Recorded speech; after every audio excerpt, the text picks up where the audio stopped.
Bueno, le damos la bienvenida a Rodrigo Valdés, haber aceptado la invitación de Chile Suma. Como Rodrigo te contábamos, Chile Suma hemos organizado, tenemos casi un año hemos cumplido organizando conversatorios donde hemos tratado de generar puentes de conversación entre, yo diría, el mundo de la centroizquierda y la centroderecha. Y hemos tenido invitados, recién tuvimos del mundo de la centroizquierda a Felipe Arbó, hemos tenido a Patricio Fernández, a Genaro Regada, bueno, en fin, de esa línea, y también más gente de la centroderecha.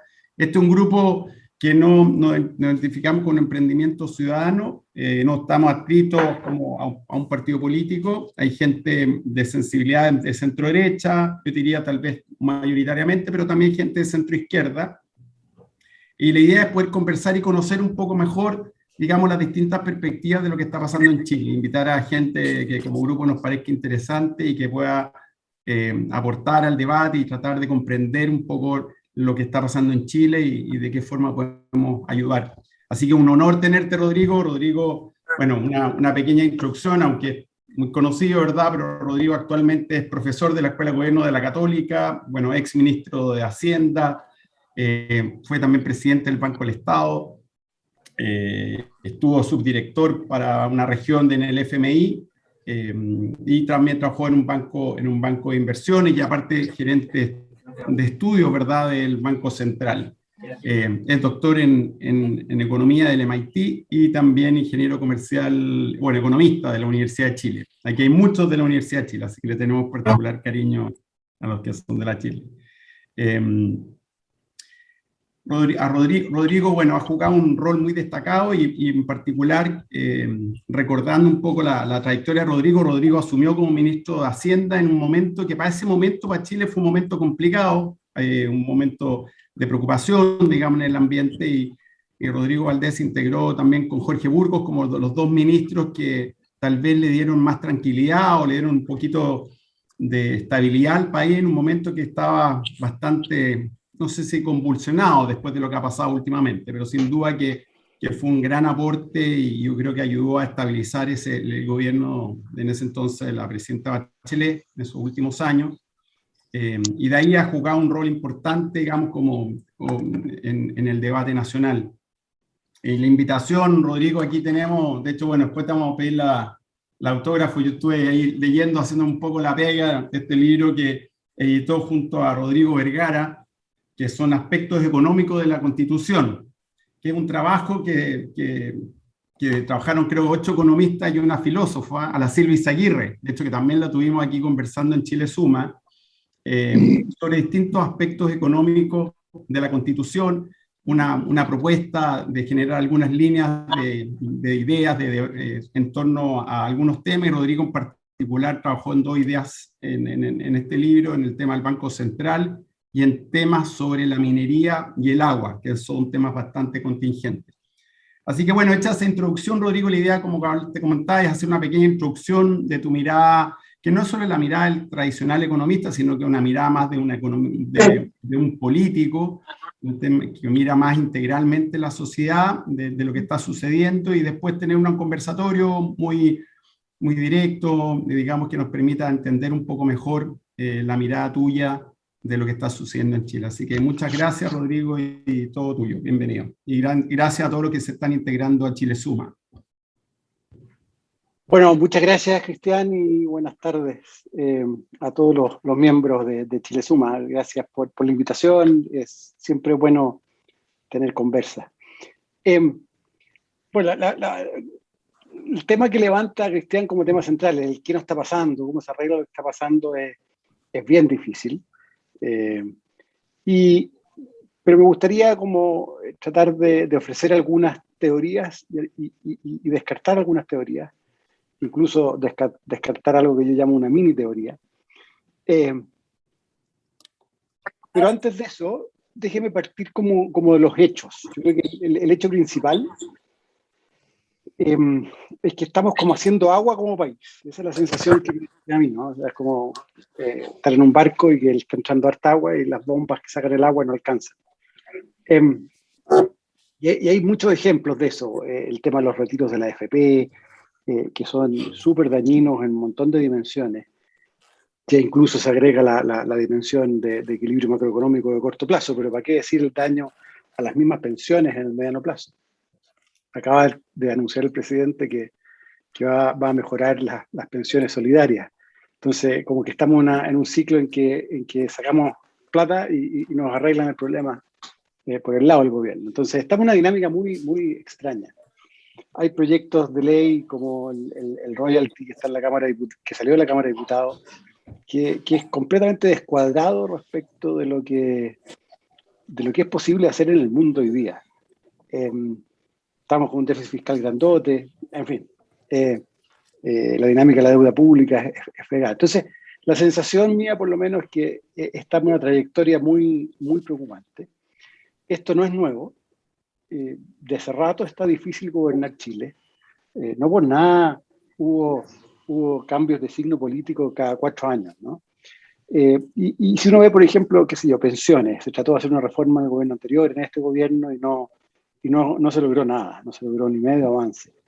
Después de harto trabajo técnico y político en ambos casos, sobre todo en el gobierno previo. En este gobierno yo creo que se hicieron mal las dos cosas. Y uno siente, por lo menos, yo por lo menos soy muy orgulloso de nuestros 30 años, una sensación de que oye, estamos tirando como por la borda estos 30 años. ¿Qué pasa? Porque la gente no se da cuenta. Y se nos están juntando cosas nuevas, ¿no? Esto de Torrealba, Ancalao, de Rojas, ya estamos como sobrepasando los límites ahora ya, no solo de malas políticas, sino que hay más cosas pasando. En fin, vaya por la suma, yo creo que estamos todos preocupados con lo que está pasando. Entonces, lo que quiero hacer es ofrecerles 4 teorías y una mini teoría. Y voy a quedarme con una de esas teorías, como yo creo que es la central. Ahora, antes de irme para allá, es bueno levantar la vista y mirar que esto sucede en muchas partes del mundo también. No sé si al nivel, el grado de despelote, por ponerlo de una manera, que estamos teniendo en Chile, pero, qué sé yo, tengo colegas en la escuela de gobierno que se dedican a estudiar estas cosas más en serio, o son muy leídos en estas cosas. Entonces, por ejemplo, el tiempo que toma para los presidentes latinoamericanos en perder un porcentaje de su popularidad se ha acelerado montones. Antes se demoraban varios años, ahora se demoran pocos meses tan fregados. El efecto de las redes sociales. Es bien interesante, por ejemplo, en países que recibieron Facebook en un momento en su idioma o tuvieron 3G, acceso a 3G por primera vez. Hay una correlación brutal de cómo aumentan las protestas 5 años después. La socialdemocracia está aporreada en todo el mundo. Uno ve cómo le va a la socialdemocracia en Europa y que más o menos era un factor ordenador hace 10 años y por 2, 3 décadas saca muy pocos votos. Todo el mundo alega de la democracia, tenemos populismos como el de AMLO en México, Trump, Bolsonaro, Europa del Este está lleno. Así que lo que les voy a ir diciendo, la verdad es que es incompleto, porque yo creo que hay más cosas pasando. ¿Okay? Ya, entonces, con esa introducción, déjenme ir a qué podría explicar esto. Hay algunos que cuando partió el estallido social, y esto lo voy a llamar la mini teoría, pensaron que era porque el gobierno de Bachelet había crecido poco y que Chile estaba fantástico y que era un problema de que en vez de crecer al 4 o 5, hemos crecido al 2. Primero, crecer más de 3 en Chile es muy difícil, dado el nivel de ingreso que tenemos. Seríamos bien exitosos si lo logramos, hay que tratar de hacerlo. Pero si uno ve las cifras que se aplican a la gente, cuánto creció el consumo, cuánto creció el ingreso de las familias, cuánto creció el empleo, en fin, la verdad es que esos años no fueron particularmente distintos a los anteriores. Y más aún, yo creo que si además un país explota, si no crece fuerte, la verdad es que está creando un país bastante poco amigable, digamos, bastante poco sustentable. Entonces, esa teoría yo digo, sí, ayudó, pero creo que no es lo central. Entonces, ¿qué pasa? ¿Qué otras teorías podemos ver? Bueno, hay una que es como que un poquito una duda sobre la inteligencia de la gente en democracia, ¿no? Es decir, ¿saben qué? El mundo político más populista descubrió que puede engañar a la gente. y las personas votan por cualquier cosa, y uno puede construir todo un mundo en que nuestros problemas son al final consustanciales a las democracias. Yo al menos no le creo a esa teoría, y en parte no la creo porque yo soy muy economista en mi aproximación al mundo, y supongo como hipótesis básica de economista que la gente es racional para poder operar en mercados. Entonces me cuesta mucho entender gente que es muy pro mercado, muy pro libertad individual y pro competencia, por ejemplo, en que está feliz suponiendo que la gente puede escoger multifondos, pero al mismo tiempo dice, no, pero no pueden escoger políticos, hacen puras tonteras. Y viene el PC y se los engrupe. Eso no puede ser. ¿Okay? Entonces no me gusta como teoría. Yo creo que tenemos que suponer que son igual de inteligentes los dos lados. Y si son tan poco inteligentes en política como dicen algunos, bueno, va a haber que hacer muchas cosas de intervención de mercado porque el mercado no funcionaría. Una segunda teoría ahora es que tenemos un problema con nuestros políticos. Y la verdad es que es bastante factual decir que la calidad de los que están en el Congreso hoy día es menor que la calidad de los que estaban en el Congreso hace 20 años. Yo me tocó trabajar en Hacienda como asesor al comienzo del gobierno Lagos, y en la Comisión de Hacienda del Senado estaba Foxley, Ominami, Jovino Novoa, después estaba la Evelyn. Entonces eran grupos bien potentes. Y ciertamente hoy día no son iguales. Yo me hice, no amigo, pero bastante cercano a 4 diputados, que eran como de los que más confiaba. No les voy a decir los partidos para no enredar las cosas. Pero ninguno quiso seguir. Los 4 se salieron. Ni siquiera fueron las reelecciones respectivas. Y eran como los 4 en que yo decía, muchachos, estos gallos son tipos buenos. Entonces, algo pasó acá. Si uno piensa en los partidos, un desastre, los partidos. Está toda esta moda de los independientes. Supongo que ahora con la lista del pueblo va a haber mucho más cuidado con eso.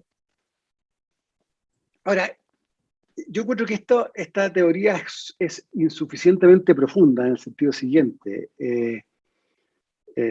Bueno, es típico, uno escucha la clase política o alegar contra los señores políticos, pero como que creo que es muy endógeno esto, muy endógeno y voy a volver a esto un ratito más, ¿no? A los incentivos que reciben, y más importante, no veo cuál mucho en la salida fuera de alegar. Vamos a seguir jugando a la tómbola hasta que nos salga un buen gobierno, y podemos estar 10 gobiernos más y 10 congresos más con gente que no hace la pega como uno quisiera que le hicieran. Entonces, es cierto que esto parece, pero no es una teoría para nada completa, es bastante incompleta. Me acerco entonces a un par de cosas más que sí creo que tienen más joyete. Una que se la escucho más a mis colegas, cientistas políticos. No la creo tanto porque no tengo una historia de qué pasó, pero básicamente la teoría 3 en este caso es que nosotros, la élite, vivimos una burbuja y no nos dimos cuenta la escoba que está en el país hace mucho tiempo.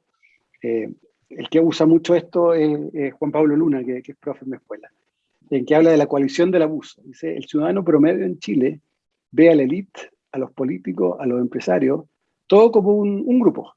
Aquí no hay derecha-izquierda, se les da lo mismo. La élite es corrupta y abusadora. Y ese es nuestro problema.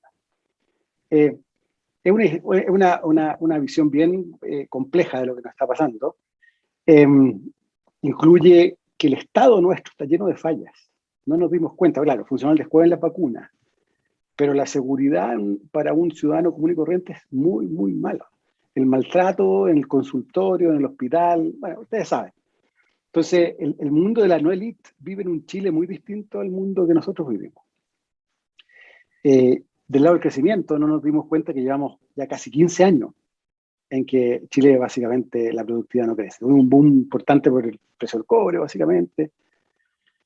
Ahora, no es muy claro qué nos pasó. Esta teoría lo encuentro súper interesante porque le pone a la élite un montón de presión a salir, a mirar, a vivir lo que vive un ciudadano común y corriente, etc. Pero no me queda muy claro cuáles fueron los cambios, qué pasó en este caso.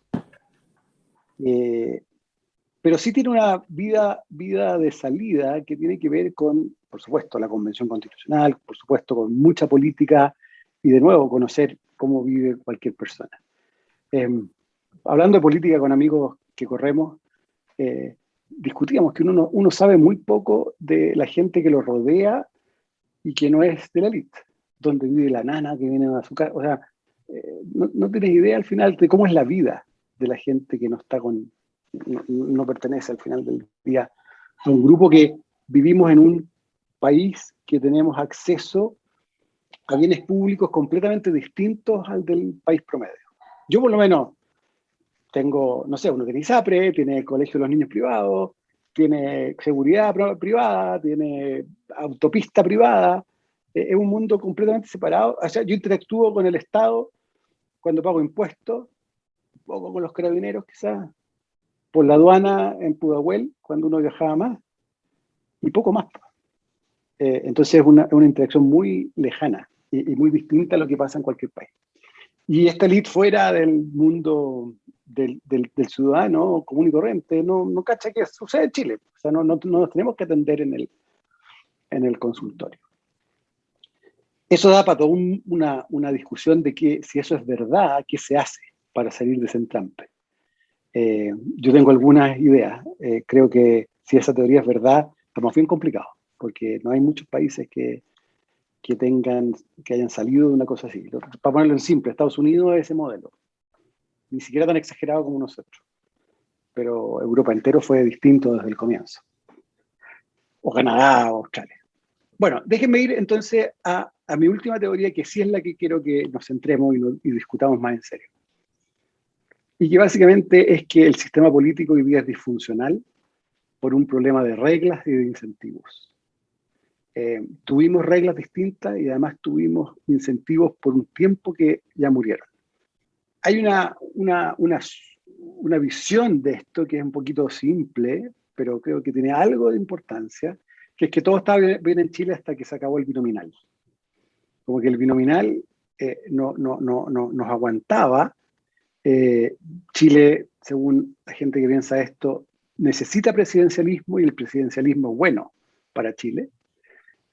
Pero para que funcione el presidencialismo tiene que haber un sistema mayoritario. Pero la verdad, a mí me cuesta que esto sea una gran teoría. No la quiero minimizar, porque yo creo que es bien complicado, lo que es muy cierto, que con un sistema mayoritario en el sistema electoral, con presidencialismo, hay un montón de problemas, como voy a revisar. Pero era muy posible también que la centroizquierda duplicara a la derecha. Y dentro del binominal ganara así, pero por lejos. O sea, no es nada de obvio que en el último Congreso, con las mismas votaciones, un gran supuesto, se hubiese producido una avalancha hacia la centroizquierda. Además, habrían tenido probablemente coaliciones distintas. Es muy difícil saber los contrafactuales, porque todo es muy endógeno. Pero yo tengo la impresión de que es insuficiente la historia del binominal y en cualquier caso no era sostenible.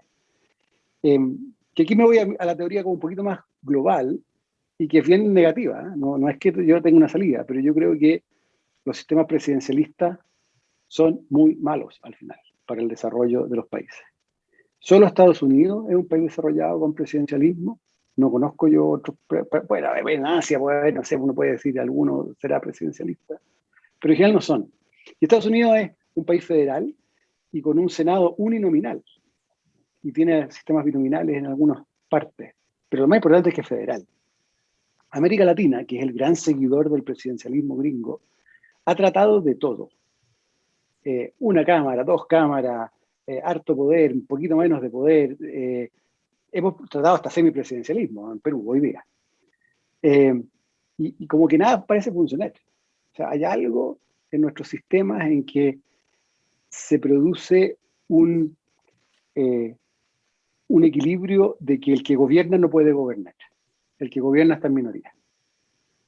E incentivos a los partícipes del sistema que es irse por la libre. Es no pagar costos cuando hay que pagar costos, no hacerle caso a nadie.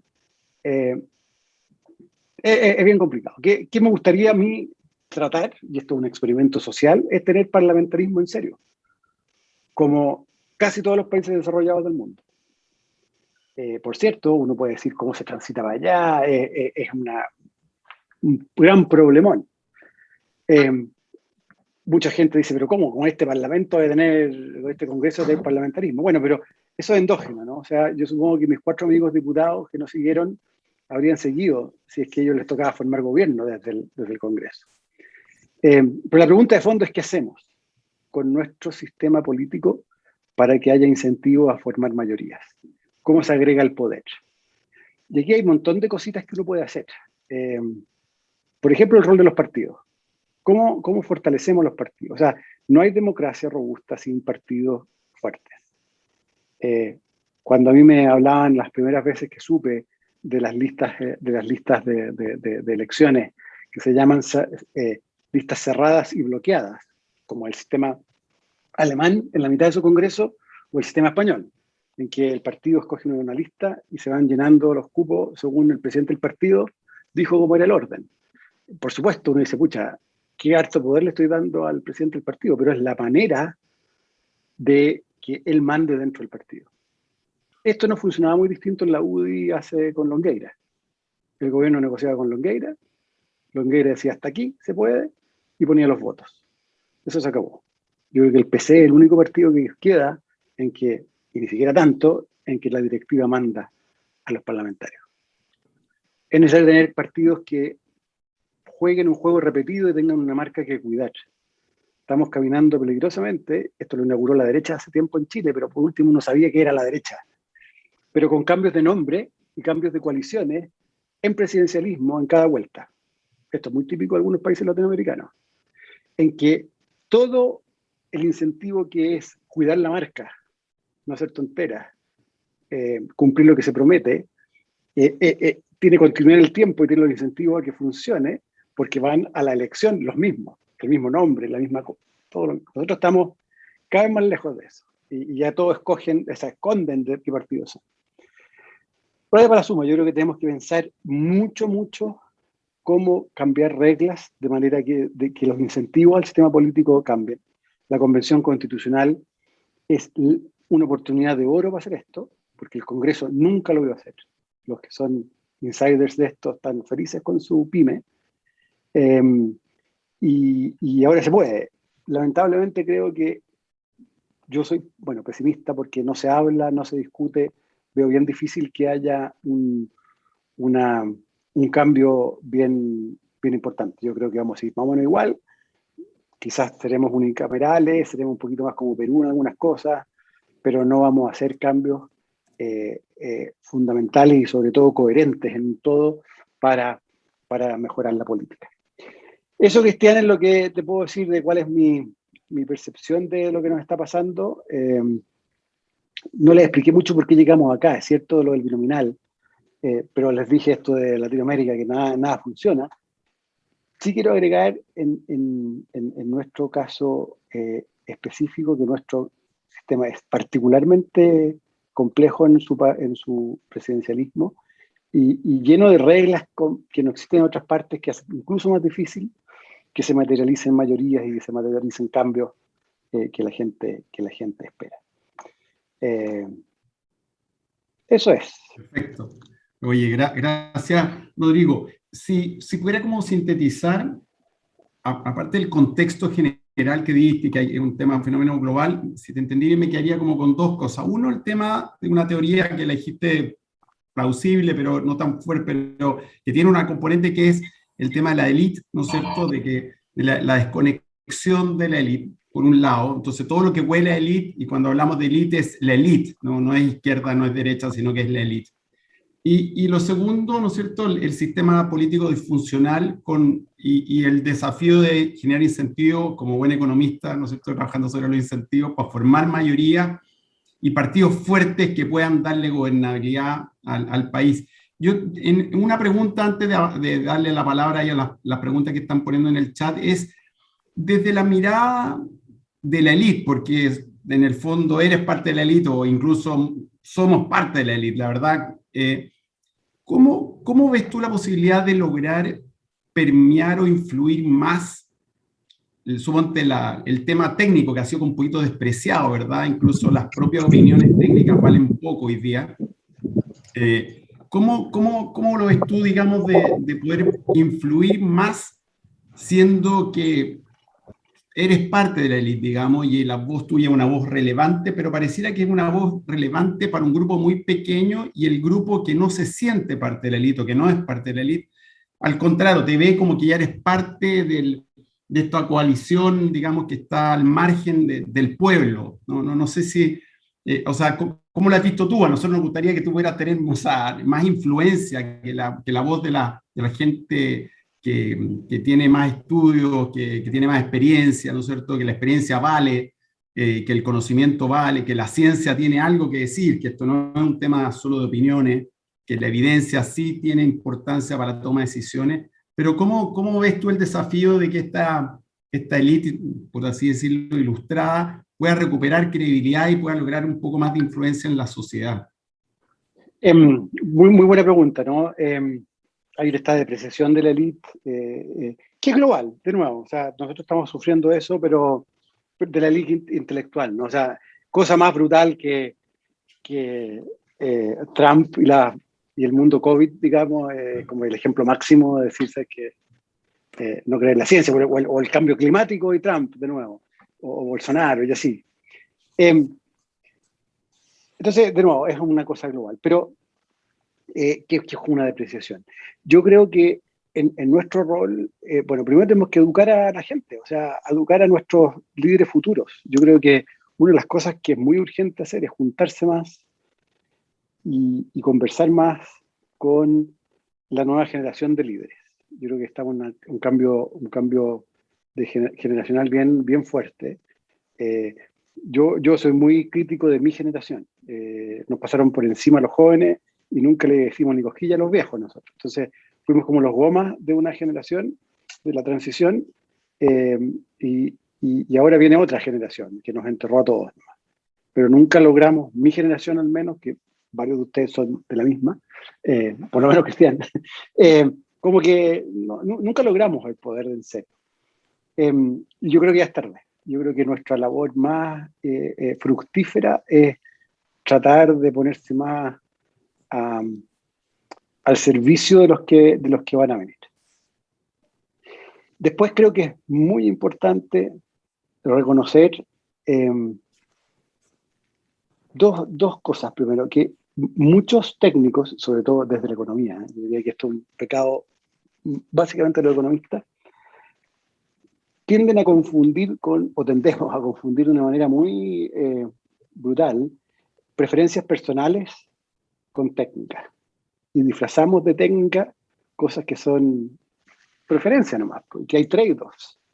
Entonces, obviamente hay cosas que son buenas o malas según mi apreciación, pero es buena en alguna dimensión y mala en otra. Y en mi apreciación, como quiero valorar más el crecimiento o quiero valorar más el empleo, lo que sea, digo, no, es mala política. En vez de decir, miren, esta cuestión es un dilema, y el dilema produce A y produce B. A es bueno y B es malo.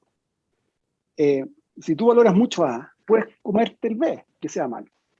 Ese reconocimiento de que a cada rato hay estos dilemas y esconderlos creo que es muy malo. Y un subgrupo de esto mismo es no reconocer la incertidumbre que tenemos. O sea, tenemos mucho más incerteza respecto de efectos de cosas de lo que estamos disponibles a comprar. Y como hemos un poco escondido esa incertidumbre, hemos pagado las consecuencias de no decir toda la verdad. Yo creo que la credibilidad del mundo técnico está muy bajo. Yo en esto soy bastante negativo. Yo creo que vamos a pasar varios años malos en Chile antes de que logremos reestructurar un diálogo más convergente. Por convergente me digo que la política y la economía conversan, se reconocen y hacen las dos cosas. De hecho, había una pregunta por acá de Francisco que decía lo de los retiros del 10%, la AFP. O sea, voy a decirlo bien brutalmente, pero el tema, los países pueden no tener AFP y no les pasa nada. Pueden incluso no tener ahorro previsional obligatorio individual y no les pasa nada. El mundo no se divide en aquellos que vieron la luz y aquellos que no. España y Portugal se desarrollaron y son los mejores ejemplos de Europa que nosotros miremos, porque me encantaría ser Australia y me encantaría ser Canadá, pero ya son bien distintos los canadienses y los australianos que nosotros. Entonces, prefiero ver esos dos países. Y ahí la verdad es que pueden hacer otras cosas. Entonces, hay como una cantidad de cosas que nosotros vendemos como como dice Van acá, ¿no? Fue la campaña del terror yo creo que no, yo no creo que fue un error, porque esto lo vamos a estar pagando por mucho tiempo. Lo que pasa es que no iba a ser inmediatamente el problema. Entonces, los jetones que dijeron que el mercado se iba a la cresta al día siguiente, se equivocaron. Y no sé si mintieron. Yo creo que no mintieron, yo creo que de verdad lo pensaban. Pero bueno, estaba el Banco Central ahí, pero las tasas de interés han subido 200 puntos base en 6 meses. Entonces, las tasas largas, digo, en UEF. Entonces, creo que, pero volviendo a tu punto, Cristian, yo creo que hemos sido poco honestos al final de la discusión. Y con demasiada carga ideológica tan o más fuerte que de los contrincantes en estas discusiones. Y cuesta mucho reconocer esa cuestión. Bueno, yo prefiero tener lejos un sistema previsional bien diseñado, sostenible. Y bueno, y si es sin fines de lucro el que lo administra, que sea sin fines de lucro, si la sociedad mayoritariamente cree que esa es la forma de hacer pensiones. Está bien, gracias. Tú, de hecho, usaste en entrevista, creo que en el Mercurio de ayer lo dijiste que voy a ser menos políticamente correcto y hablaste de las tonteras, digamos, que estamos haciendo. Entonces, también este tema de tratar a la gente como más adulta y hablarle en castellano y más honestamente, digamos, ¿no? Y no tratarlo también de repente como niño. Oye, pero dar las palabras, bueno, le respondiste a Francisco, después tiene la palabra Rafael, después tiene Ángela. Así que dale, Rafael, tú. Gracias, Rodrigo. Hola, Rodrigo. Gracias por la exposición estupenda, como la entrevista de ayer en el diario, en fin. Yo tengo una pregunta. ¿Por qué la élite, sobre todo la élite económica y élite económica de centro izquierda, no defendió con más ahínco en la obra que se hizo desde el 90 hasta ahora, o hasta casi hasta ahora? Porque se empezaron a meter cuñas que eran evidentemente que eran mentiras. Es decir, que este era el país más desigual del mundo, que las AFP se robaban la plata, etcétera, etcétera, etcétera. Y ahora empezaron con el Banco Central. Y no fueron capaces de decir, mire, pueden haber problemas, puede estar pasando esto, pero evidentemente esta es la única vía por la cual vamos a salir del subdesarrollo al desarrollo. Y creo que ahí, si hubiéramos parado eso a tiempo, capaz que estaríamos en otro momento. Y un segundo comentario, pregunta es, yo estoy de acuerdo contigo de que los sistemas parlamentarios pueden ser mejores que los presidenciales, dado que los países más desarrollados son casi todos parlamentaristas. La pregunta es ¿cómo hacemos para hacer partidos más grandes? El sistema binominal evidentemente era malo, pero un sistema tipo el inglés, el uninominal mayoritario, en definitiva, ¿no te parece que es bueno? Y para terminar, ¿tú crees que con la constituyente actual tenemos alguna posibilidad de mejorar lo que ya tenemos, o vamos a caer en cosas peores que las que tenemos? Gracias. ¿Quieren que juntamos un par? Ya, está bien. Bueno, está bien, ok. Esa es la técnica para correrse Ángela. cuando hay una cosa muy difícil. Sí. Ángela, ¿estabas tú? Hola, Rodrigo, muchas gracias. Mi pregunta se refiere a la capacidad de gobernanza que tengan los futuros políticos.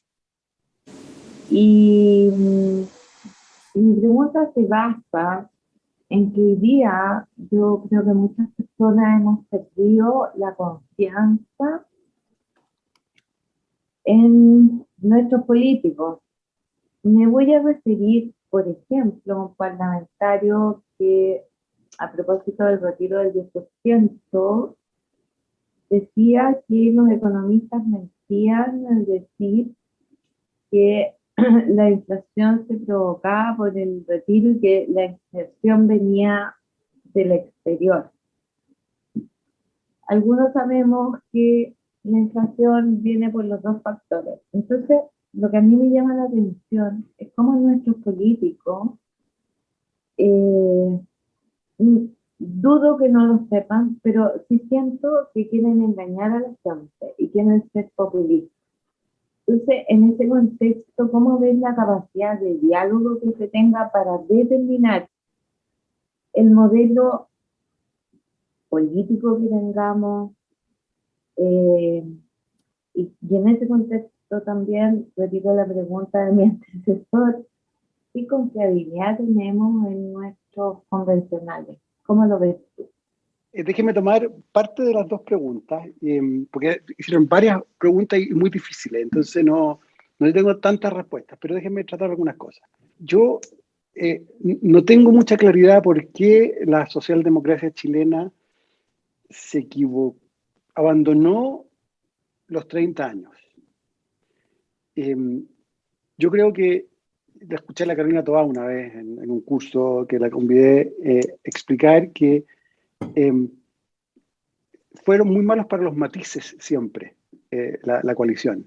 Y celebraba cosas con mucha celebración cuando se lograba un pedacito de lo que se había tratado de hacer.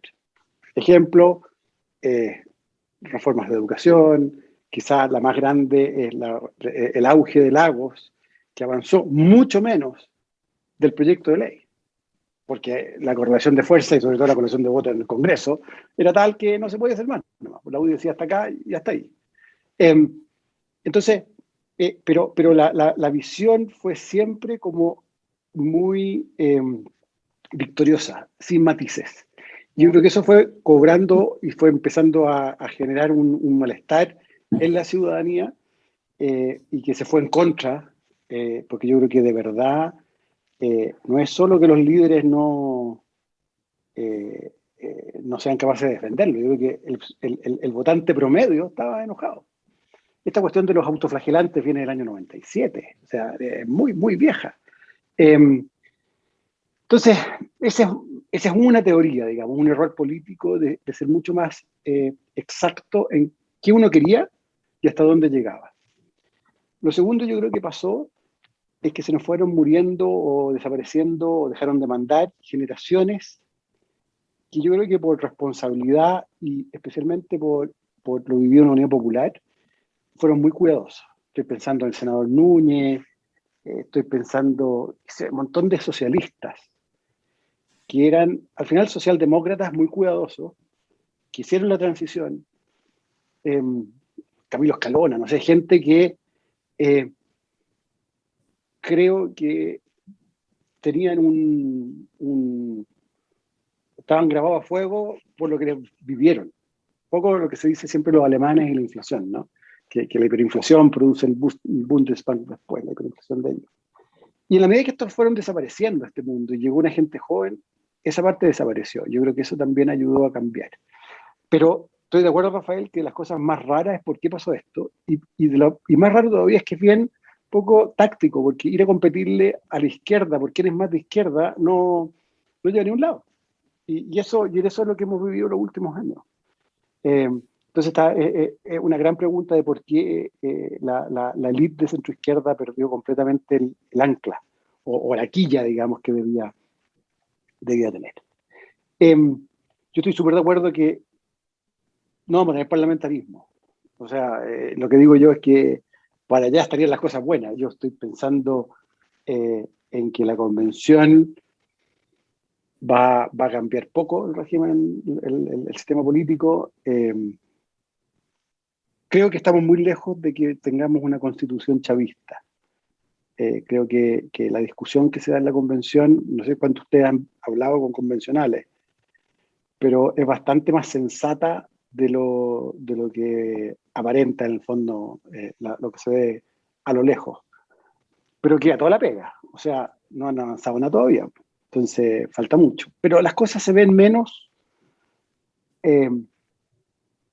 digamos, el riesgo de cola, el riesgo de que sea la escoba, esto no es tan grande. Pero al mismo tiempo, la cola buena, la cola que esto iba a hacer un cambio genuino en reglas políticas, por ejemplo, que iba a ayudar a un despegue más claro de Chile respecto de Latinoamérica, no se ve por ningún lado, yo creo.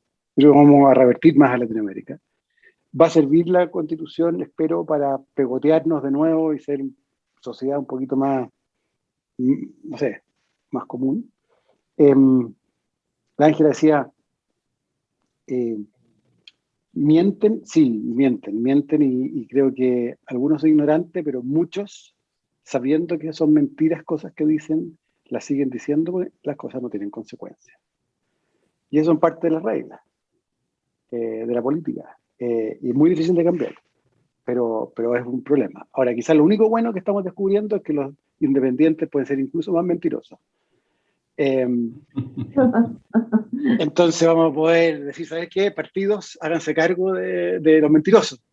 Pero tenemos un sistema horrible, o sea, los partidos no ordenan a nadie. Nadie puede negociar por el resto. Así que al final del día, aquí hay cosas tan sutiles como que tener distritos muy grandes. Con distritos pequeñitos, varios sistemas europeos tienen distritos chicos, uninominales, como decía Rafael antes. La persona, en el fondo, no es que conozca uno a uno, pero la relación con la ciudadanía no es por el diario, es mucho más local. Y por lo tanto, los incentivos de esa persona de decir locuras por el diario no le sirven mucho. En cambio acá, si tiene que hablarle a 4 millones de personas, la única manera es decir locuras por el diario, para tener cámara. Entonces, tenemos una estructura, y fíjense que lo único que dije, que el tamaño del distrito genera incentivos brutalmente complejos respecto de cómo gastan el día a día los parlamentarios. Entonces, creo que hay mucho que parchar, pero yo no tengo demasiadas expectativas que cambien tanto las cosas. Ese es mi problema mayor, es que yo creo que la convención y la izquierda especialmente, creo que piensan que un problema es un problema de sociedad de derechos, básicamente, y que esto es una lucha de llegar a donde están los recursos y repartirlos bien. Que me lleva a la pregunta de Carlos acá, que es focalización versus universalidad. Es súper importante lo que pregunta él. Y aquí yo soy muy pro focalización porque creo que es muy difícil encontrar economistas que no sean pro focalización. Pero sí tenemos que tener cuidado de que ser del 70% más vulnerable de Chile o ser del 50%, a uno le llegaba IFE, le llegaba gratuidad universitaria y no sé qué otras cosas más. Esas dos familias son básicamente iguales. Y la probabilidad de ambos de saltar al decir 30% más pobre es igual. Entonces son iguales. Vuelvo a nuestros dos Chiles. No es verdad que Chile sea desigual, homogéneamente desigual. Es que hay un Chile y está el Chile de nosotros. Y por lo tanto, cuando uno dice universalizar, en realidad es focalizar. Es que no le llega al 5% más rico nomás, o al 8% más rico. Pero el resto es casi todo igual. Es igual de vulnerable al menos. ¿Okay? Porque ser pobre o no pobre es tener 420 lucas versus 460 lucas. Son igual de pobres, ¿no? Entonces eso es importante reconocerlo en esta discusión de universalidades y yo no lo pondría como focalización, ¿no? Yo creo que necesitamos garantías al final del día, en que las personas puedan entrar a ayuda si es que es necesario. Vamos a más preguntas si queréis, Cristian, sí. Porque lo que pregunta Julio acá, yo lo veo imposible. Un pacto centro-derecha, centro-izquierda hasta que muramos los que votamos en el plebiscito del 88. Eso es, con mucha convicción. Yo creo que sí, yo lo veo muy. O sea, tenéis como los que cruzan el río, ¿okay? Si hay gente, la Mariana Elwin está allá, era mi profesora jefe del colegio, la quiero así, pero entrañablemente, pero cruzó el río, entonces ya no. Podemos ser amigos, pero no hacer política juntos. Perdón. Nosotros hemos invitado a más de 40 personas a hablar a este conversatorio y tú lo escuchas y dices, que hay mucho más acuerdos que desacuerdos en un montón de cosas. Sin embargo, no puede, o sea, nosotros no somos militantes, no estamos tan cargados, digamos, tan prejuiciados, no somos rivales a muerte, como tú dices, que es imposible que eso se produzca. Pero hay un momento como patriótico, creo yo, que podría acercar a las partes y no como un pacto político, o sea, no como una candidatura, sino que simplemente como un acuerdo marco que rescate un poco nuestra economía. O sea, todos recordamos cuando tú renunciaste al Ministerio de Hacienda. Hay algún grupo de la izquierda que mira la economía como algo que no es tan importante, digamos, y que en este tiempo esa mirada, creo yo, en muchos políticos se ha incrementado enormemente. Pareciera ser mucho más importante otras cosas. Y entonces, eh, eh, creo yo que es un momento histórico como para hacer un acto patriótico. Lo digo sinceramente porque si uno escucha para dónde va la Convención Constituyente, hasta aquí es un desastre. No tenemos Ay, ninguna... déjame, Julio, tomar tu punto, porque yo creo que quizás exageré o lo entendí mal. Yo no los veo gobernando juntos como un pacto. Pero cosa súper distinta es lo que tú estás diciendo, que hay momentos en que la centroizquierda y la centroderecha, y déjenme agregar acá parte de la izquierda y parte de la derecha, son capaces de sentarse y hacer cosas. El acuerdo de noviembre para que exista la convención constitucional es eso. Les dejo una pregunta que no es nada fácil, y más difícil todavía por la composición de hoy de la convención, pero yo siempre preguntaba, ¿quiénes van a estar en el tercio que no aprueba las cosas importantes? ¿Quién va a quedar afuera? Y mi apuesta ex ante era que quedaba un pedazo de la izquierda y un pedazo de la derecha. Y la gente más no llamémoslo de centro, votaban, pero que habían de los dos lados, ¿okay? Fuera de los dos tercios. Hoy día estoy mucho menos seguro de eso, porque la composición de la convención fue una sorpresa brutal. Para poner solo un ejemplo, yo siempre preguntaba, bueno, ¿y qué pasa cómo vamos a poder convencer a gente que hoy día en realidad está a la derecha de la convención de cosas, ¿no? No voy a dar nombres para no. Pero el movimiento fue brutal, entonces está más difícil. Ahora, dicho todo eso, yo creo que la convención no se va a meter tanto en la economía como para que haga un problema mayor. Creo que agua va a ser un problema así, jodido.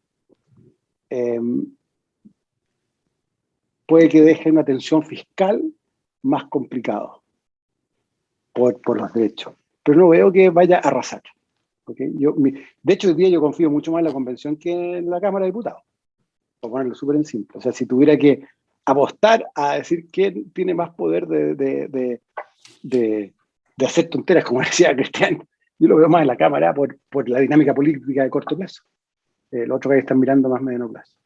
Bueno, y solo para abrir más preguntas, solo unas preguntas que están saliendo acá, la centroizquierda como articulador, es que lo veo muy difícil todavía, o sea, sin cambios de reglas, lo veo complejo.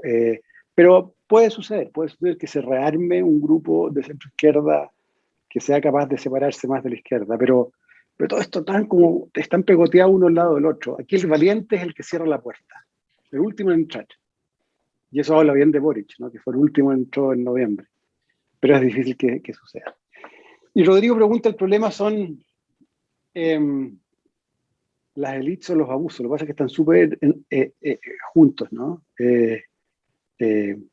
Porque la élite no vive lo que vive la mayor parte de las experiencias del abusado en el día a día, digamos, en su relación. Pero vivimos algunas cosas, y déjenme ponerles, y esto es un amigo mío corredor, que siempre se enoja de la postventa en Chile. Devuelvan un celular. Traten de salirse de, no sé, de cualquier servicio. Es muy complejo. Y nosotros siempre nos reímos que hay que conocer a alguien en la compañía, ojalá en el directorio o el gerente general, para lograr las cosas, después de irse por el camino normal. Y bueno, y pasa eso que uno termina llamando a no sé quién, ¿para qué? Y eso es muy complejo. Y eso me lleva, y aquí abramos para más conversa, porque hay una cosa bien larga de Rafael ahí. Ya hay un tema bien jodido de que, ya lo mencioné en algo, pero que nosotros vivimos en torno a otro Chile, ¿no? Entonces, ¿cuánto duraría un director de hospital si nos tratara a nosotros como tratan a la gente común y corriente? ¿Cómo sería la carta del Mercurio? Fíjense que Pudahuel funcionó mal algunas semanas, pero cambiaron a la persona a cargo de la logística, todo, y ya funciona. Cuando la élite participa, igual que el ciudadano común y corriente, de las cosas, yo creo que el monitoreo y los incentivos para el que provee el servicio cambian brutalmente. Uno diría, no sé cuántos de ustedes han tenido la oportunidad de vivir afuera, pero con los niños de la élite en Estados Unidos, en colegios públicos, los colegios públicos locales funcionan. Y están los papás encima del director. Yo creo que necesitamos algo de eso en Chile. No sé cuál va a ser el servicio que va a suceder. Creo que vamos caminando lamentablemente a que salud sea y que van a ser un gran sistema de salud en Chile después de la convención, y será esa la discusión de los próximos 5 años. A mí no me gusta mucho eso porque es muy complejo ese sistema. Preferiría buscar alguna otra cosa. El espacio público, la locomoción colectiva, algo que nos cambie radicalmente el cómo interactuamos. Pero hay algo ahí de la élite de no sentir lo que sienten los otros. Ya, Cristian, si quería abrir para ya, súper. Ricardo mandó dos bien largos, entonces tengo que leerlo. Sí, Rafael, pero que la comente Rafael García. Si queríamos tratar a Rafael corto, pero ¿Ya? Es bien larga. Rafael. Ya. Hola, Rodrigo. A ver, básicamente mi pregunta va a dos cosas dentro del tema previsional, donde tú estuviste al final de ministro bastante metido con la reforma, ya sé yo. Uno, el hecho de que la gran discrepancia está porque hay un acuerdo de que hay que aumentar las cotizaciones. ¿Es dónde va ese aumento de cotizaciones? ¿Ya? Mi pregunta o mi idea para comentario es, ¿por qué no dejar que la gente elija dónde? ¿Ya? Vamos a suponer que la gente es racional, ¿ya? Y si creemos que todo el mundo quiere nomás AFP, todos se van a decir que sea el Estado que la administre, ¿ya? Y en segundo lugar, estamos claros que el problema son las pensiones, más que la rentabilidad, porque la rentabilidad depende más de los mercados, ¿ya? ¿Por qué no abrir el mercado de las pensiones y abocarse en un sistema previsional que se enfoque hacia el mercado de las pensiones, donde ahí sí hay muy poca competencia? Hoy día pagan pensiones las AFP y las compañías de seguro. ¿Por qué no hacer una especie de portabilidad de pensiones, de manera que la gente en el tiempo se puede ir cambiando? De la misma forma que uno se cambia con la telefonía celular, ¿tú cuánto tenía el fondo? 100, te pago 50 de pensión. Y en el tiempo, ¿cuánto tenís? 90, te pago. La gente se puede ir cambiando. Y eso generaría mucho más competencia. Pero yo veo que toda la reforma, nada va hacia a quién paga y un mercado libre de pensiones. Eso básicamente mis dos comentarios, Rodrigo. Ya, buenas preguntas, y eso da para un seminario de pensiones, así que Sí. porque tiene un montón de aristas lo que tú mencionabas, pero dejarle la siguiente pregunta. ¿Por qué no les molesta tanto, creo, a la gente o a todos, que nuestro sistema de seguro de cesantía básicamente tiene una cuenta individual y tiene una cuenta colectiva, y la administra un monopolio cuasi estatal? Es cierto que se licita, pero sí siempre se pensó también cómo manejar el 6%. Ustedes saben que en gastos de operación, el gasto de ventas, si no tiene que tener oficina, ni tiene que tener oficina, es baratísimo. O sea, esta competencia que tú mencionas es una competencia rarísima, porque una competencia de que él le regala la bicicleta para que alguien se cambie de FP y no va a bajar los precios. Y además paga una fuerza de venta de 5.000 gallos que tienen cero valor agregado, que sería mucho mejor, no sé si cuidaran auto, porque eso ya es demasiado radical pero que fueran Uber. Entonces, el punto que quiero hacer es que hay que tener harto cuidado en cómo uno piensa pensiones y para qué es esa competencia, qué va a producir la competencia, dónde existe esto. La verdad es que solo en Australia están súper enredados con su competencia. La pregunta distinta es por qué casi todos los países desarrollados tienen un sistema estatal en casi todas partes, que no es del gobierno, sino que tiene harta autonomía, etc. ¿Por qué no funciona la libertad típica esta que decía, no, pero déjame que si yo me quiero ir a la AFP estatal al 6% y el 10%, ¿por qué no podemos juntarlo? Porque lo que uno no puede hacer es ofrecer que va a tener un sistema barato y al mismo tiempo tener que competir en un sistema que es caro. O sea, para tener un sistema barato no puedes hacer publicidad, no puedes tener fuerza de venta. Entonces, o lo haces como una AFP estatal, como es Banco Estado, en cuyo caso va a ser igual y va a agregar muy poco, o lo haces distinto. Pero si uno se mete a pensiones, la verdad es que uno se mete en cosas mucho más profundas que solo el mercado. Una pregunta, ¿debiesen las pensiones ser heredables? Heredabilidad en pensiones es una rareza total en el mundo. ¿Okay? Es bien extraño. Australia lo tiene, ¿no? Porque tiene cuentas individuales, pero no es el monotípico. Cosa distinta es la parte voluntaria de los sistemas de pensiones, que tienen todas estas características. Pero nosotros tenemos una cosa que es muy extrema. Eso es lo que estoy tratando de decir. El Mercedes-Benz de José Piñera es muy extremo en el mundo. Habían 30 países el año 2000 con emerging markets, con sistemas de capitalización. ¿Ok? Quedan 12 de esos 30. Y de esos 12, ya Perú y Chile están, ustedes saben cómo van. Entonces, algo hay en estos sistemas que son bastante poco completos para lo que se necesita. Gracias. Oye, José Ignacio, porque Santa Francisco, para seguir un poco más en la misma línea, todavía más económica, José Ignacio. No, la pregunta de José Ignacio es cómo se... Sí, ahí se, perdona, Rodrigo, ahí sí. Sí. Me superaba malita, la tecnología. Malita. Me superaba la tecnología. La pregunta, a ver, yo me siento, por ejemplo, en un directorio de un fondo de inversión y está costando un mundo encontrar apetito de gente que fondee proyectos. No, o sea, yo creo que vamos a pasar por el desierto bien seco, digamos, por un buen rato. Y peor, si gana Sichel, vamos a tener incendiado esta cuestión y no sé cómo va a hacerlo él en ese caso.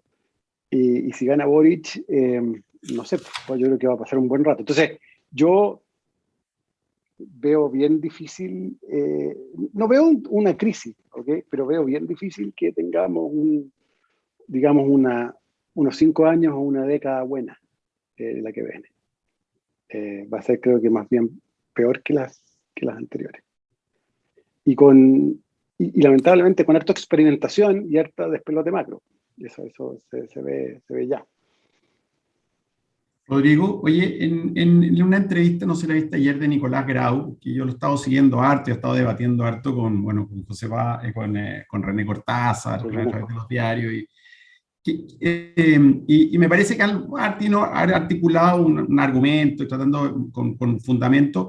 Yo no sé, tengo dos preguntas. Uno, el argumento que tú también lo mencionaste al pasar, de que esta constitución, esta con casa de todo, en teoría nos podría dar mayor cohesión social, y eso uno podría implicar, ¿no es cierto?, una causalidad de generar mejores condiciones para el progreso. Entonces, primero quería ¿qué opinas tú un poco de esa mirada? Porque con ese argumento de la cohesión social, que uno lo puede entender intuitivamente, se presta para, podríamos hablar de cometer aberraciones, digamos, ¿no es cierto?, con el argumento de la cohesión social, que no digo que no sea relevante, pero entonces, ¿cómo contrastarlo con argumentos más sólidos? ¿Qué evidencia podemos mostrar? Porque si nos vamos solo por ese argumento, subámosle los salarios, que es lo que están planteando, de la empresa, a los trabajadores de la empresa grande, ¿no es cierto?, que incorporen al directorio, en la toma de decisiones. Y claro, y siempre si el argumento que uno transmite es con mayor cohesión social, es difícil, digamos, la evidencia. Y como Nicolás Grau, por mencionar algunos de ellos, son gente formada, tú eres sponsor de una de ellas, hablaste muy bien, ¿no es cierto?, no me acuerdo, Javiera creo que se llama. ¿Cómo ves tú este tema, esta conversación más pausada, pero también de largo plazo, pensando en la responsabilidad como país, digamos, ¿no? Mira, déjame a ver, varios ángulos aquí esto. Primero, yo creo que sin cohesión es muy complicado. ¿Okay? Entonces déjame ponerlo como dejarte vuelta la pregunta. ¿Qué hacemos si en la novena región o el centro sigue no voy a llamar guerra civil, eso es demasiado?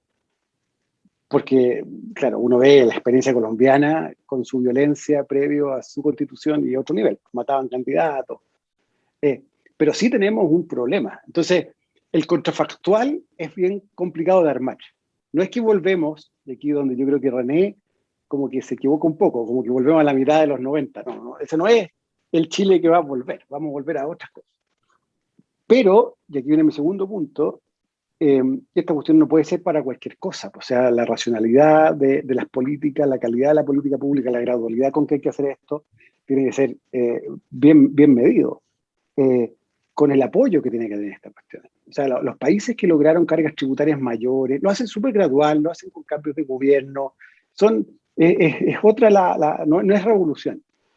Y por último, hay gente bien inteligente en las campañas hoy día, pero con muy poca experiencia y que además en su mundo académico tienen poco conocimiento de política pública más en general. ¿Qué sé yo? El mismo Mónico Grau hace microeconometría, tiene buenos papers en sus cosas, pero es un pedacito del universo de política pública. ¿Para qué vamos a apelar a López? Que nunca ni enseñado macro y opina de macro como que si hubiera escrito de macro. Entonces, yo tengo un problema bien así estoy preocupado, digamos, del fondo de experiencia, de solidez de los equipos que se vienen, sobre todo con Boric, ¿no? Van a tener que aprender. Ahora, yo siempre pienso que llegado el momento, la responsabilidad los va a llamar a consultar, etcétera, ¿no? Pero sí, esta idea de la cohesión social no puede dar para todo, evidentemente. Y más aún, yo quiero hacer el caso, y no dije nada de esto en la presentación, porque es otro tema, nada que ver, pero yo creo que el tema de fondo en Chile es la distribución del poder. Eso es cohesión, no es distribución del ingreso, que ha mejorado. Mejorar el Gini en 6 puntos lo hacen pocos países. Pero, bueno, eso da para mucha discusión, ¿no? Pero creo que es mucho más que economía lo que nos tiene que preocupar. Perdona, pero tú podías ahondar un poco, porque es el argumento de la cohesión social, pero el de fondo, incluso desde la misma candidatura de Boric, es la redistribución del poder. ¿Dónde tú ves oportunidades relevantes de redistribuir realmente el poder, digamos, ¿no? O sea, como sociedad, porque en el fondo si redistribuir el poder es incorporar al directorio en el 50% de los trabajadores, que parece una medida... Es un poquito problemático, ¿no? Pero el poder relativo de Chile de libertad y desarrollo. ¿Por qué libertad y desarrollo tiene el poder que tiene? El poder relativo de la élite en general respecto del resto. O sea, dejen ponerlo de esta manera. El Guatón de Gasco es el mejor ejemplo de simetrías de poder que uno puede imaginar. Y el Guatón de Gasco se repite a distintas escalas el día entero. Ese para mí es como el ejemplo típico de nuestros problemas, ¿no? Yo cuando digo redistribuir poder, no lo quiero llevar a algo que yo creo que en el Frente Amplio lo piensan mucho. No sé si ustedes conocen a Laclau, que es un argentino filósofo que habla mucho. No estoy pensando en ese poder, porque ese es un poder político para mandar. Este es un poder para participar, para que te escuchen. Para poder que tu voto importe. No sé, hay algo que nos falta parchar en nuestra sociedad que nos tiene enredados. Y tenemos con el péndulo.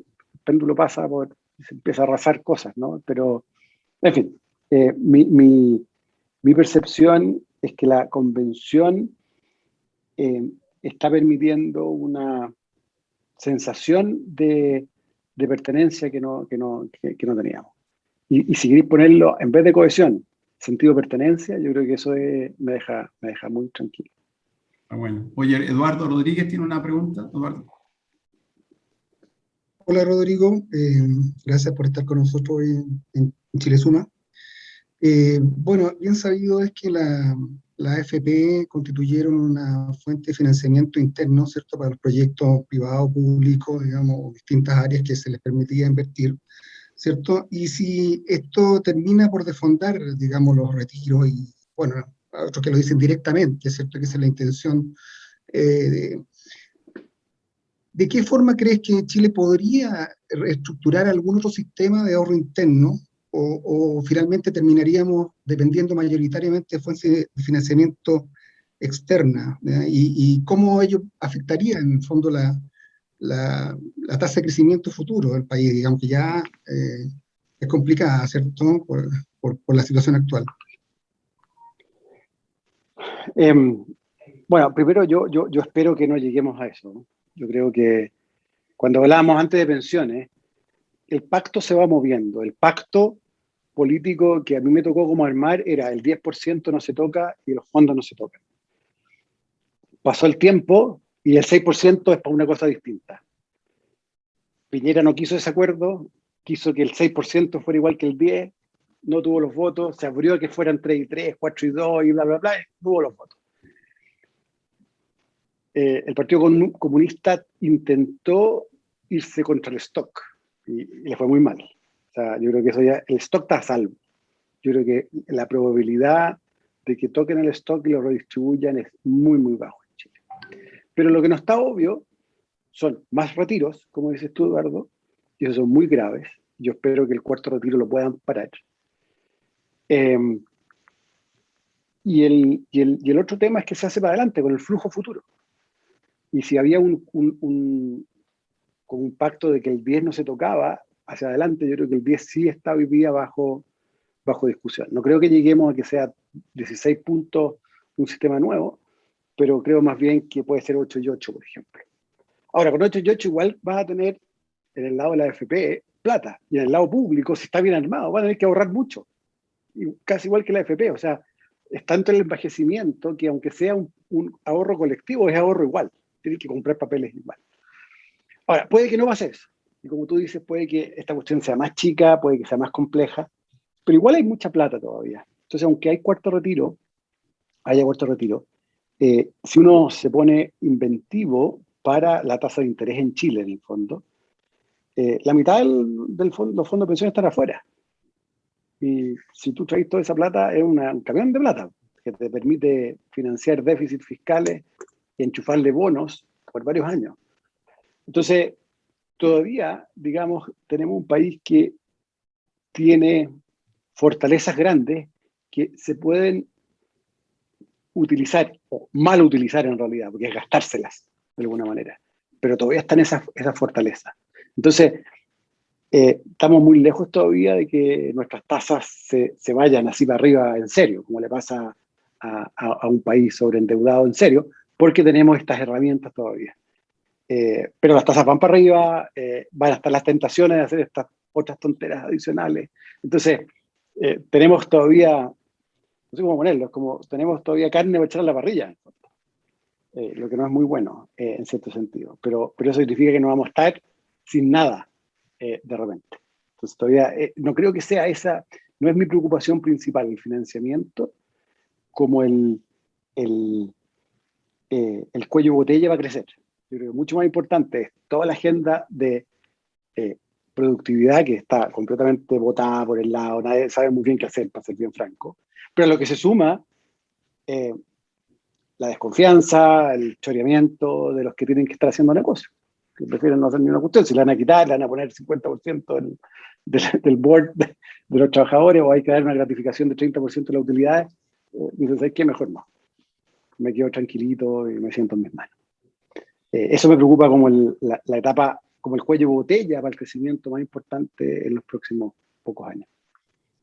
Gracias, Rodrigo. Rodrigo, tú, bueno, lo dijiste ahora también en la entrevista, tú estás respaldando a la candidatura de Yanna Proboste como la alternativa de la centroizquierda, digamos, ¿cierto?, que te representa.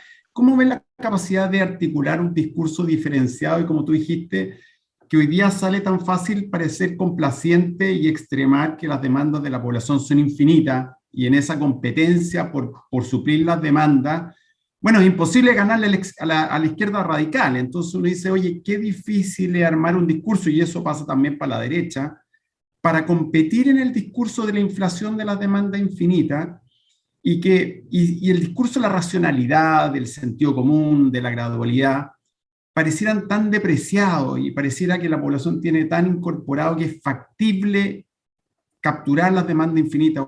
Entonces, ¿cómo ves primero la capacidad de que el discurso de Yanna Proboste, que por lo demás, verdad, ha sido tiene una postura bastante más de izquierda, por lo menos, ¿no es cierto? Esperamos que se vaya moderando, ojalá, digamos, que sea mejor asesorada, no sé, pero capacidad de diferenciar un discurso en la competencia por suplir las demandas de la población, que es difícil hablarle con la razón cuando tenemos los sentimientos, las emociones, o el sueño de la izquierda, digamos, o de la izquierda moderada, de construir un futuro mejor, digamos. Pero ¿cuál es el futuro mejor, digamos? Más derechos sociales, no sé.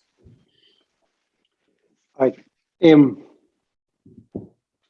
la parte política de la candidatura, la Yanna, estoy bien alejado. O sea, conozco a la gente, varias gente que está metida en la candidatura, pero yo no estoy para nada metido. Y me preocupa ella por lo que la conozco, me preocupa sus intuiciones de irse a la izquierda. Veo muy, muy improbable que pase Sichel y Proboste a segunda vuelta. Tendría que ser una equivocación muy grande. Tendría que pasarle algo al final a Boric, ¿no? Tendría que haberse equivocado, no sé, algo muy, enfermedad. Pero si no, ya no tiene que pelear la Sichel si quiere pasar. Y no tengo nada claro que ellos estén pensando en eso. Y es además muy contraintuitivo para ella. Lo que me lleva a que esta campaña es bien cuesta arriba, bien cuesta arriba. Después tengo la impresión que estamos muy lejos de poder hablar con gradualidad, con orden, porque la gente no cree que esto sea importante, porque si le dijimos que el gobierno dijo el año pasado que no había un peso más, y hoy día está gastando 2 veces o 3 veces más que el año pasado. Cuando está a punto de haber un problema con las pensiones por el cuarto retiro, y el gobierno anuncia que va a dar Pilar Solidario, ahora hace un rato no sé si vieron que anunció, y lo iba a expandir.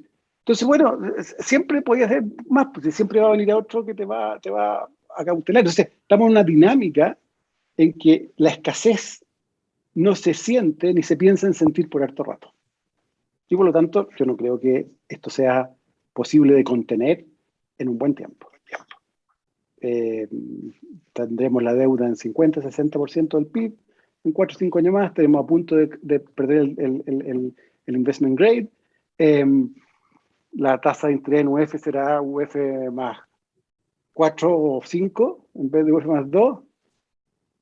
Y de ahí nos vendrá el cachofazo, pero no veo que hoy día sea posible de construir un discurso de ese tipo por muchas razones. Y una, yo fui muy crítico, yo sé, en la entrevista de ayer con el gobierno, pero yo creo que el gobierno no da pie con bola en estas cuestiones. Está cuidándose su fin de gobierno y poco más. Bien. Oye, hay una pregunta de la Ángela que pues, tal vez como a lo mejor en lo concreto, ¿qué puntos de encuentro ve hoy día entre la centroizquierda y la centroderecha desde el punto de vista más, más técnico, digamos, ¿no? Hoy día. Mira, yo creo que... Perdón que te interrumpa, Rodrigo, sí, pero Ángela, dale. la verdad es que estoy súper frustrada. Ningún político es capaz de responderme. Déjame ponerlo de esta manera. ¿Qué es juntarse? Juntarse es que llegado el momento en los que hubo Coloma, el senador, converse con Boric y acuerden el pacto de la nueva constitución, bueno, eso sucedió. Perdón, voy a hacer un Sí. punto. Para mí, ¿quién es la centroizquierda y quién es la centroderecha? Para mí, la centroizquierda es la concertación que gobernó por los... Sí. Del PS para acá. derecha podría excluirme parcialmente, bueno, totalmente a republicanos si tú quieres, y parcialmente gente de la UDI, no todo. Eso para mí es los centros, eso es los centros. Yo a Boric lo veo más a la izquierda, ¿y por qué? Porque lo veo junto a Caro, por ejemplo. Y la otra preguntita que me quedó inconclusa es ¿cuál modelo económico tú ves para el país? Que no te la hice en este minuto. ¿Cuál sería tu modelo ideal? Que se junta con lo social y de la política. Ya, mira, respecto de, déjame partir por lo segundo, que es fácil. Yo soy muy hincha de Australia, de Canadá y de Nueva Zelanda como países a mirar, porque son países nuevos y por lo tanto no me tienen que contar un cuento que en 1450 no sé qué conde hizo qué cosa y ya, o que no sé si han visto Vikings, pero cada vez que me cuentan de Suecia y veo que las mujeres, no sé si es verdad o no, pero que eran parte del ejército hace 1500 años, bueno, entonces las mujeres tienen otro estatus allá. Pero Australia, Canadá y Nueva Zelanda están lejos, bueno, Canadá está cerca de Estados Unidos, pero de Europa, tienen pueblos originarios, súper maltratados, tienen recursos naturales. Entonces, yo creo que hay mucho que aprender de ellos. Claro, fueron países con tradición británica y eso les da una ventaja enorme. Ellos lograron que la gente leyera así como 100 años antes que nosotros. Entonces tienen una tradición un poco distinta, pero tienen 200 años de vida como nosotros. Entonces a mí me encantaría tener un mundo como esos, con además una distinción bien grande respecto de Estados Unidos, de modelos de sociedad, ¿no? Y es cosa de ver Canadá versus Estados Unidos. Entonces esa es mi preferencia.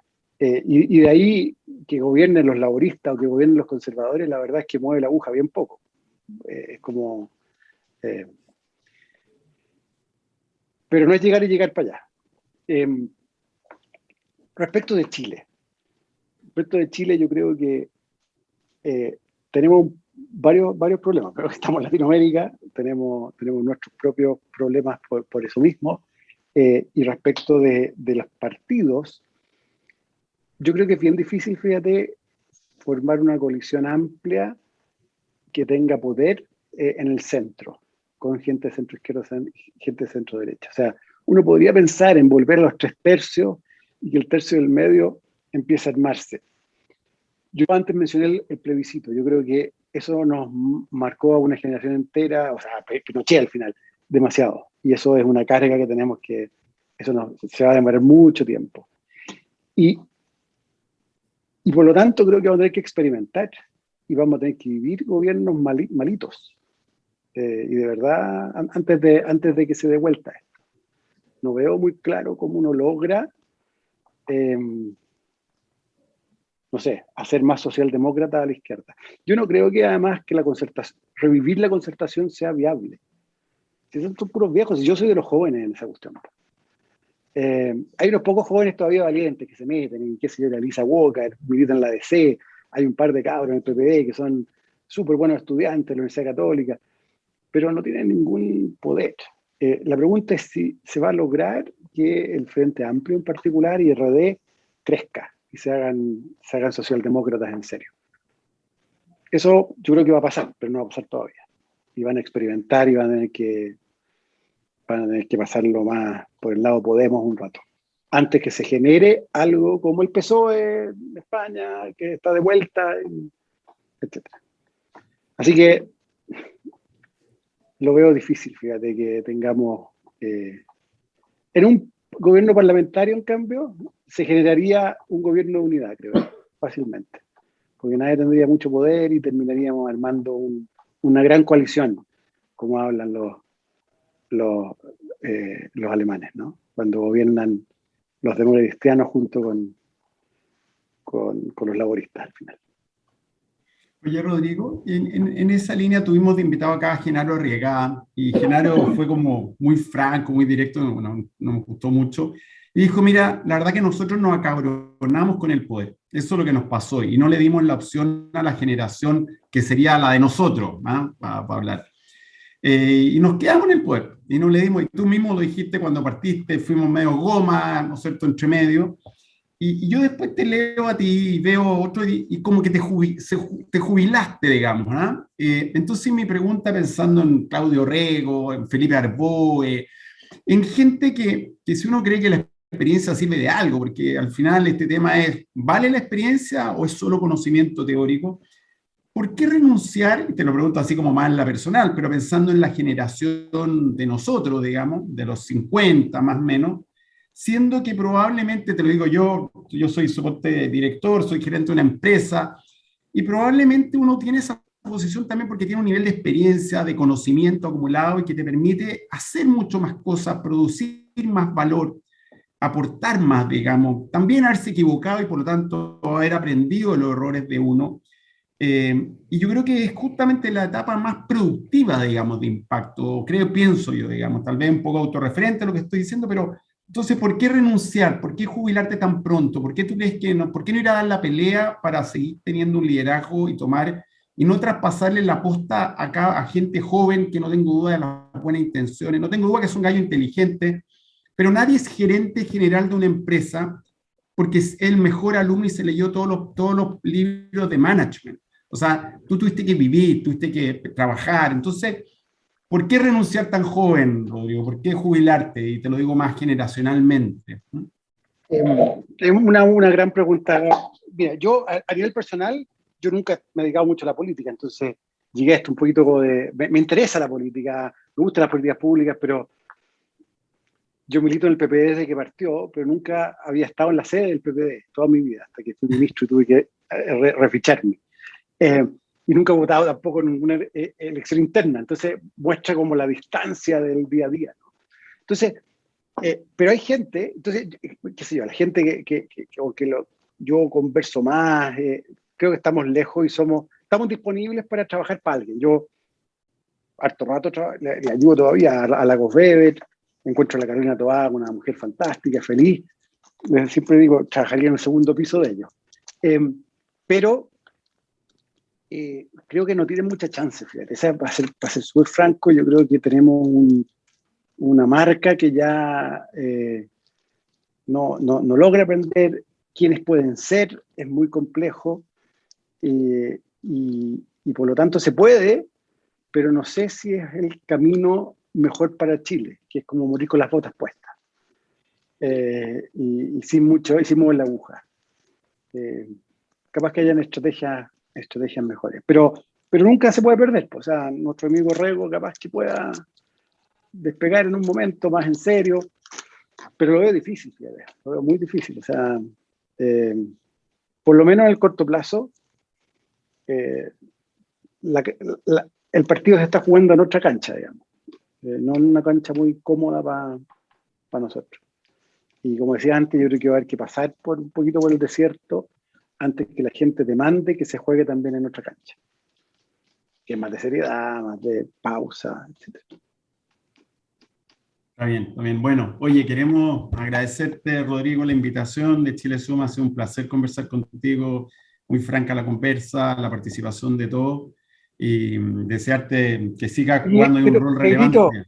Negrito, es que me quedé enganchado con tu última pregunta. Disculpa unos minutitos más, tocayo. Yo soy Rodrigo. Sí, dale, tranquilo. Dale, gringo. Oye, es que a mi juicio los mejores presidentes han sido viejos. Acuérdate que Elwin ya está afuera, mira a Churchill con premio Nobel, con cuántos libros. Yo creo que de repente está ahí, pero te lo digo en el fondo por tu experiencia, yo comparto un poco lo que dice el negro, uno ve a estos cabros y de Sichel para abajo, y yo creo que muchas cosas no cachan ni a dónde están parados, o sea, entonces, ahora es bueno que lleguen al poder y que se dejen su par de cagadas, si los países son así, no se hacen ni deshacen en 4 años, para que la gente también entienda, digamos, hay que curarse de todo, pero no tengo ni una duda que está lejos no me compro esa tesis.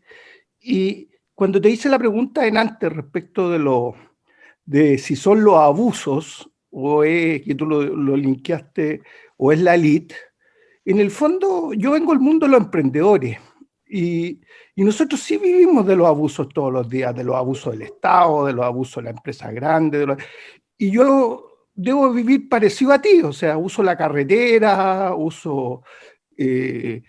¿cachai? No, o sea, pero nosotros vivimos en un mundo donde el tema cuesta más que el resto, y uno dice, porque de repente, incluso con los empleados estatales, uno que vive quebrando cada 10 años y todo, y los jóvenes con pegas seguras todo el rato y puro reclamando, y ve este circo de buenos levantando la mano porque quieren hacer una hueá más, y subamos los impuestos, y uno dice, puta la weá, que fácil, weón, o sea, ya uno se tiene que sacar la chucha para que se le ocurra una idea, ¿cómo se llama? Para armar, y tiene que andar recortando costos y cuestiones. Entonces, de alguna manera, sí hay un tema de abusos que va más allá de la igualación de que todas las élites están viviendo lo mismo, porque yo creo que eso en general no es cierto, o sea, no sé si no es cierto, es incompleto, porque en el fondo sentirse, o sea, estar fuera del sistema para un mundo que ha crecido mucho, hay 1.800.000, 900.000 emprendedores que a la larga no dependen ni del Estado ni de una empresa grande, sí sentimos de cerca el abuso de los buenos que se ponen de acuerdo con las municipalidades o con obras públicas y se llevan siempre los mismos contratos. O sea, hay abusos, bueno, abusos más allá de esta dicotomía, ¿o no? Buenos puntos los dos, muy buenos puntos los dos. Yo por mi carrera profesional tengo poca relación con empresas más chicas. Pero estoy seguro que es todo un mundo, ¿no? Y por lo tanto, si mi abuso y elite los junté demasiado, puede ser injusto. Pero creo que hay algo en Chile del maltrato colectivo que es jodido. Y que claramente la gente que vive el día a día y, no sé, en la población, digamos, lo siente más fuerte. Ahora, dicho todo lo que estáis diciendo tú, Rodrigo, a ver, viejo al poder se puede. No quiero como tirar, como decir, ya aquí nos jubilamos. Pero hay que reconocer que está cuesta arriba esta cuestión. Yo creo y reconocer especialmente que el sistema político está haciendo cosas para que no se note los costos de lo que estamos decidiendo. Eso es lo que más me preocupa a mí. O sea, estamos siempre gastándonos los cartuchos que tenemos y nos vamos quedando cada vez menos. ¿Por qué no quedó la escoba con los retiros? Bueno, el Banco Central multiplicó por 2 su balance, hizo una locura de política monetaria, que ahora está tratando de un poquito de deshacer, ¿no? Entonces, en fin, está más difícil de la cuenta. Por último, volvamos a los incentivos, al tema central de lo que yo les quería contar. Yo creo que tenemos que preocuparnos de que los incentivos de la política sean mejores. Yo creo que ahí es donde se juega de nuevo todo. Porque nombraste a Churchill, yo siempre uso el caso de que Merkel existe, Churchill existió. Pero sacarse un Churchill o una Merkel hay que tener una suerte, pero... O un Elwin, para ponerlo de esa manera. Pero es que Elwin quizás fue un poco... un gallo que de alguna manera, dado todo lo que había vivido, tenía la madurez necesaria. Fíjate que Elwin en 4 años, nosotros estábamos, yo soy de tu misma generación, estábamos peleados, no nos podíamos sentar en la mesa con un hueón que pensaba distinto, y en 4 años este hueón entrega un país ordenado, no sé cómo, ¿cachai? ¿No? Él y un equipo, obvio, pero de alguna manera su lógica, y fíjate que Elwin no le valoran mucho. Yo soy bien pegadito con el tema del pluralismo. A mi juicio fue el primer presidente pluralista de la historia de Chile. Ese güey metió a enemigos acérrimos a su propio gobierno. Y logró entenderse con los güeyes del frente de una manera que en un comentarito tuyo, porque a mí hay una cosa que me empelota, esta cuestión de todo lo antiderecha. Yo nunca he sido derecha, pero ser tan antiderecha lo encuentro casi ofensivo para la calidad intelectual de de la gente, cómo partir de una base de algo tan metafísico y tan grande cuando no son capaces de mirar que hay tanto matiz dentro de cualquiera de los dos sectores, digamos. Si dividí el país en dos, siempre hay que encontrar miles de matices que te podráis entender con el otro lado. Entonces, de alguna manera, tenemos hubo una seguidilla de gobiernos, por lo menos los primeros, hasta el final del gobierno del Lagos, te diría yo que hubo un cierto consenso bastante grande, y por eso vuelvo al tema del abuso. Si es que al final del día de repente se empezaron a notar más los abusos, quizás son las redes sociales, como decía Cortázar, que los mostró de mejor manera. Hay un tema ahí, digamos.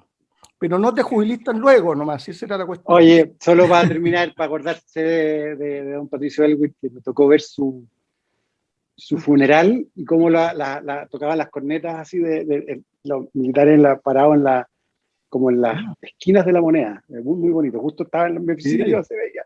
Parecía rey el weón muriéndose. No, su discurso en el Estadio Nacional, cuando defiende a los militares, que son Claro. también parte de la sociedad. Yo creo que va mucho en esta cosa desde que el comienzo es inclusivo. Oye, no tengo que ir porque me están llamando a comer, así que...